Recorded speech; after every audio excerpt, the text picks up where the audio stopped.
नमस्कार दोस्तों, आध्यात्म चैनल में आप सभी का स्वागत है। आज मैं गुरु की कृपा का अगला वाला श्लोक आपको बताऊंगी, जिसमें गुरु की कृपा के कितने प्रकार हैं इसके बारे में आपको बताऊंगी। हमें गुरु की कृपा किस किस तरह से हमें मिलती है। जो हमें इसी प्रकार है, जो एक तो मिलती है हमें स्मरण करने से और दृष्टि से और शब्द से, स्पर्श से। जैसे कछुई रेत में रहती है, उसके भीतर वो अंडा दे देती है तो खुद पानी के अंदर जाती है, वहीं से अंडे को याद करती रहती है तो उसके स्मरण से ही अंडा पक जाता है। ऐसे ही गुरु के याद करने मात्र से शिष्य को ज्ञान हो जाता है।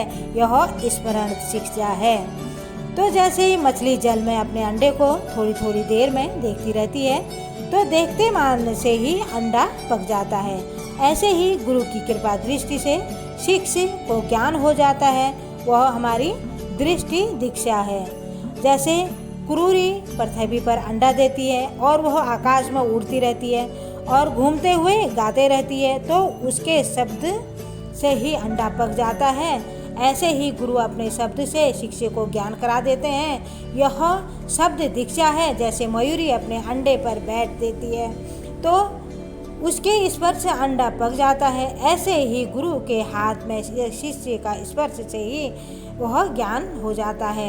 यह स्पर्श दीक्षा है। ईश्वर की कृपा से मानव शरीर मिलता है, जिसको पाकर जीव स्वर्ग अथवा नरक में भी जा सकता है तथा मुक्ति भी हो सकती है। परंतु गुरु कृपा या सत कृपा से मनुष्य को स्वर्ग अथवा नरक नहीं मिलते, केवल मुक्ति मिलती है। गुरु बनाने से ही गुरु कृपा होती है। ऐसा नहीं है कि बनावटी गुरु कल्याण नहीं करता होता।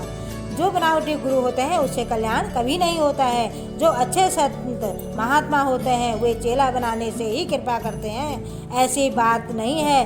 वे स्वतः ही अपना स्वाभाविक कृपा करते हैं। सूर्य को कोई इष्ट मानेगा तभी वह प्रकाश करेगा, यह बात नहीं है। सूर्य तो स्वतः ही स्वाभाविक प्रकाशवान होते हैं। प्रकाश को चाहे कोई काम में ले या ना ले, वह गुरु की संत महात्मा की कृपा स्वतः ही स्वाभाविक होती है। जो उनके सम्मुख हो जाता है वह लाभ लेता है, जो सम्मुख नहीं होता वह लाभ नहीं लेता है। जैसे वर्षा बरसती है तो उसके सामने पात्र रखने पर जल भर जाता है, परंतु अगर हम कोई बर्तन को उल्टा रख देते हैं तो उसमें जल नहीं भरता, वो सूखा का सूखा रहता है। संत की कृपा को ग्रहण करने वाला पात्र जैसा होता है वैसा ही उसको लाभ होता है।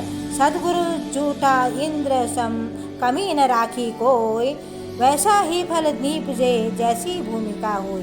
वर्षा सब पर समान रूप से होती है, पर बीज जैसा होता है वैसा ही फल देता है। इसी तरह भगवान की और संत महात्माओं की कृपा सब पर सदा समान रूप से रहती है। जो सदा चाहे लाभ उठा सकता है।